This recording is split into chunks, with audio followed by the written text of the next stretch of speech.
the opportunity to thank our fan base once again for turning out. I thought the dog walk was pretty awesome. I was concerned there might not be as many people there, and there were. The fans were just as loud as they ever are, and turned out even with the heat and the climate we had. So very fortunate to have the fan base we have. I thought our kids came out.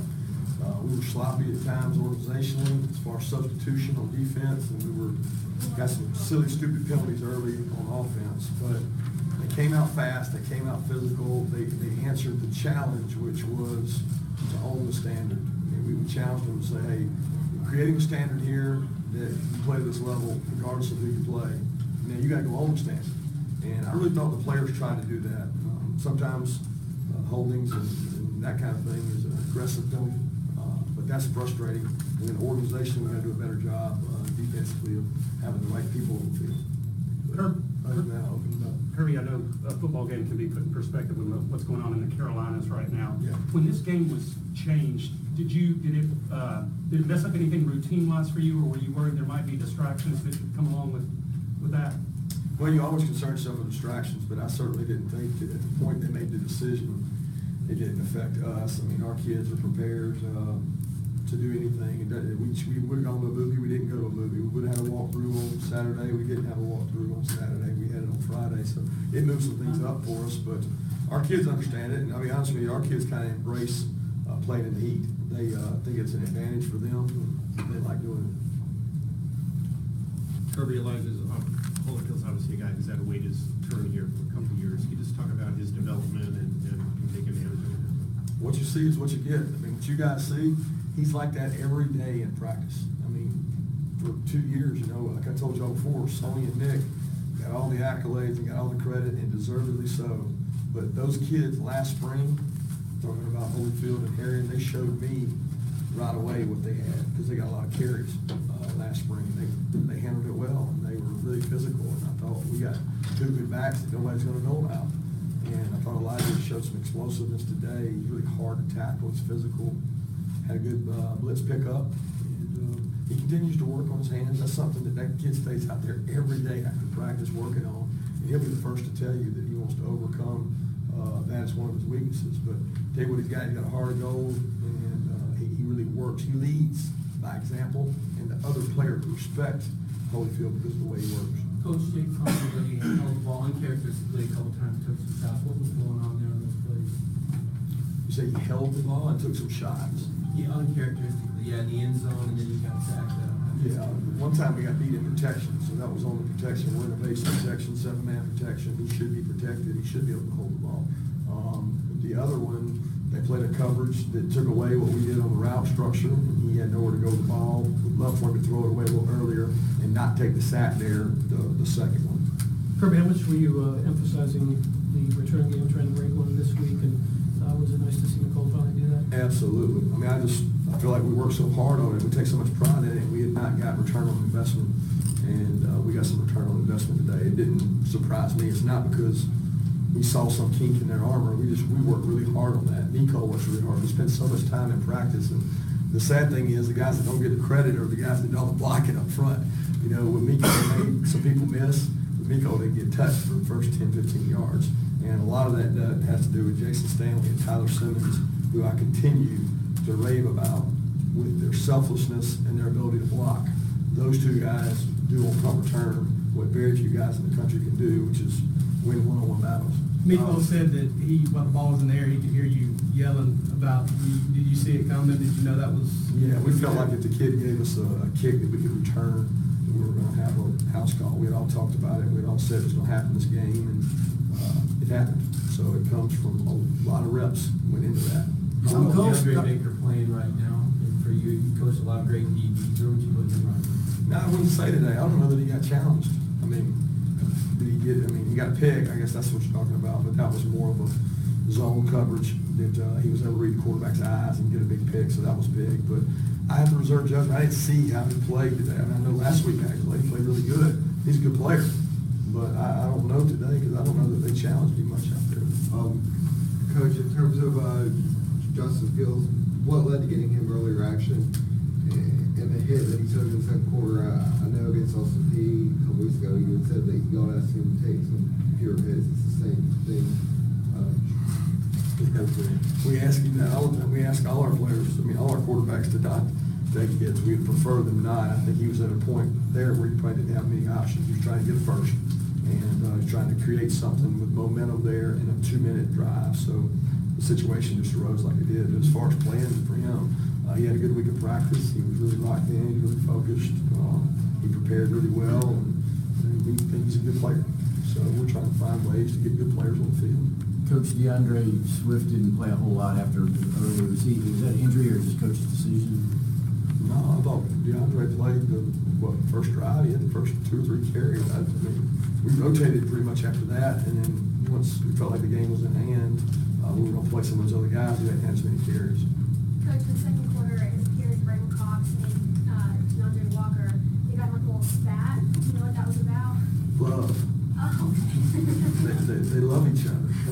Sometimes when you're playing football, you have spats. So sometimes when you care about somebody so much and you want them to do something right, you encourage them to do right. But they did, and we handled it internally. It's not a big deal. They're both over, and I respect both of them, and they're great kids, and really proud of the way it was handled and the way that they both have fire. The best teams I've been around, I sat in that stadium right there, and when I was in Alabama and watched 2 players about kill Ruben Foster because he gave up an 80-yard run to Nick Chubb, and I knew then that we had a special defense.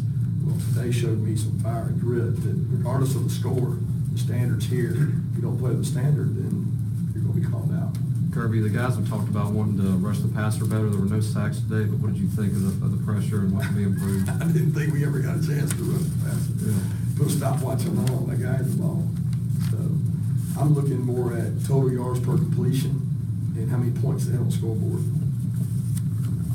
That's what matters to me. You know what I mean? I know everybody wants sacks, everybody wants pass rush, but if you put a stopwatch on it and you take the whole offensive line off the field and don't block anybody, I don't know that we could have got there. Kirby better defend the pass. You came out a couple of times in the first quarter, I guess, with Akil and Miko on punts that rolled. I think one rolled to the 11, one rolled to the 6. What are you wanting them to do there when it is not right to them and it starts rolling? What's your message? Well, it's different every time. We've got rules of engagement. You know, if we send somebody back there during punt safe and we're not returning the ball, we want them to fair catch it. If they don't fair catch it, get away from it, don't be near it. So in a kid's case, we don't want him around a bouncing ball. The ball is oval, last time I checked. It does not roll like a basketball. So it can hit and kick and chew, and then we lose possession. It's called a fumble. We don't want those. So what we'd like to do is have him get away from the ball, and that's what he's coached to do. He's got to have more discipline to do that. Miko's case was different. We were trying to return the ball. We want him to try to field it, and if he can't field it, don't let it roll down inside the 10, where we lost some hidden yardage in the game, where we had to start back up because of decisions of returning. Kirby, you've talked about JJ and Jason and Tyler and Riley, all their physical blocking. To see all 4 of those guys get in the end zone today, I mean, I think 3 of them was their first ever touchdown. What's that like to be a coach? I'm great. Regular kids, not for me. I mean, those guys work hard. I mean, those wide receivers, they go over and work every day. They team run, they go block. And in this offense, you will continue to get rewarded if you are physical and you block. And those guys are physical and they block. And you will be rewarded if you do those things. And they were rewarded for their physicality and how hard they work. Coach, following up on Nicole, he's scored in every game now, multiple touchdowns in a couple games. Are you beginning to see flashes? You've seen some great players in your time in Alabama here, like him deserving some national acclaim this year and kind of earning a reputation as a big play guy. You know, that's not for me to decide as far as national acclaim. I think that's something that you guys handle more than me. I respect Miko. I think he has elite speed. He's physical. He's a lot more confident with his hands. You know, the speed he has, you see it. I mean, you guys see it in the burst, the ability to make people miss. And, he continues to gain confidence with that. So I'm all for our players getting all the notoriety they can, but that's not my objective.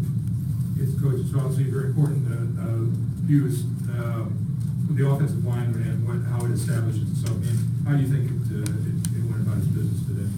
Thought really physical at the start. You know, some of those early runs, most times it's hard to run the ball early in the game because, you know, the team's geeked up, D-line ready to go play. And thought we had some holes, and there was a couple times Holyfield just missed a guy that had him, made him miss, and made a heck of a run twice. But our O-line's physical, they're big, they lean on you, and it just wears on you. Protection, we had one situation where we had somebody beat on the edge. I'm not sure who it was yet, but they continue to play hard. I love the way they work. Sam does a good job with them. And, with Andrew out, Kay got to play and continue to gain some confidence. But those guys, they work hard each and every day. They're really physical. Well, JJ said on that long catch that there was a play that he caught earlier this week in practice, and that he wasn't the first option on that play. Is that kind of the connection and going to a third or fourth option? How big was that for the time that came in the game after they had just scored and you guys trying to answer back? That was a big momentum play. I thought we talked about vertical passing game and being able to improve that. I think that ball by Fromm was a really good ball. It was on time. It was not the first read with a primary read. Maybe the second, third, or fourth, but he went all the way through them and got to it and made a good throw. And JJ made a hell of a catch. So it's good for us to get some vertical passing game. And I thought Riley's ball was the same way. Coach, in terms of the penalties that they all dealt with early, I know it didn't come back to hurt y'all in this game, but how do you go about cleaning up there? Just be objective about it. I mean, we put it on the tape, show them, tell them technically what they did wrong. Whether it's hands outside, hands inside, pushing the back, opening kickoff. Kickoff return. We got Quake wraps. We got why are we doing that? I mean, there's no reason. So a lot of it's discipline, and we got to get it fixed because those things are really hard to overcome, especially when the talent level gets closer together. Last week, Ron was asked to describe Nicole's performance last week, and he said special, really a huge smile. So I asked him this week, I said, well, can you describe the punt return for a touchdown? And he just said it was long overdue. So of course I asked him about he laughed. He said, yeah, I should have had one last year. Do you agree with that? Yeah, I agree with that wholeheartedly. I think the first text Nico will get it from Isaiah McKenzie, and he'll tell you about time. Because he's long overdue to score one, and if he had been tackled by the punter, we might have had to make a change back there. Coach, what kind of things do you learn from this game when you win it pretty handily? Well, number one thing you find out is a lot about your backups and your other guys. How are they going to play the game? So many kids on our team want to get in the game and play, and it's so important to them to play. And then they get in the game, and some of them hyperventilate and get nervous and don't execute. So biggest thing you find out is about the guys who haven't played much. You find out how they can play, how they can perform. You also find out what level of concentration your team has and their ability to focus on the task at hand. Could they own the standard like I started with? And I thought they owned the standard today. What did you find out about Cade starting at left tackle? I don't know. I have to watch the tape. I don't know. I mean, I know he had a holding in there somewhere, and I want to see the pass pro. But I reserve judgment until I see the tape. You see the difference in field between the first half and the second half? I think he ran almost as much as the pass in the first half. Second half looked like he settled in the pocket. Was there a talk adjustments at halftime?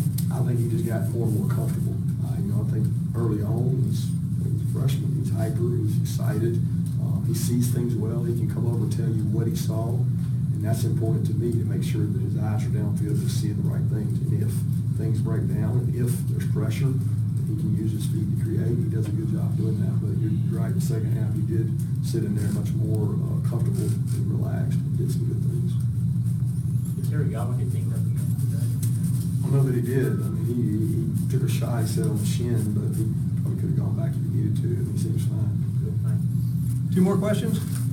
The team where you would have wanted it to be through 3 games at this stage of the season? That's hypothetical. I mean, I can't tell you that because I didn't speculate where it would be. I mean, I wanted to get better, and I feel like we had a good week of work, and that was my concern going into this week. Would we get better, or would we be looking past this game? And I was proud of the way they worked. We had some really physical practices on Tuesday and Wednesday when I was concerned I'd have to start things over or redo it, or we didn't have to press the buttons. They all into the work, so I was pleased with the work they did this week. Ben Cleveland, obviously, if I saw him following the ball, but how well is he? I know you haven't seen the tape from this game, but here's a guy who earned a starting job late last year, and it seems like, how would you assess his play and how he's doing right now? Again, I hadn't seen it today. I know he's played well up to this point. He's confident. He's playing a lot of positions. He's the backup in 2 or 3 spots. We had some backer run-throughs today where guys ran through, and I don't know if it was on him or Isaiah, but they got some responsibility there. They got to come off their block and get the run through so they don't get the backfield on the backs. But, I'll reserve judgment until I see it. Thanks, guys.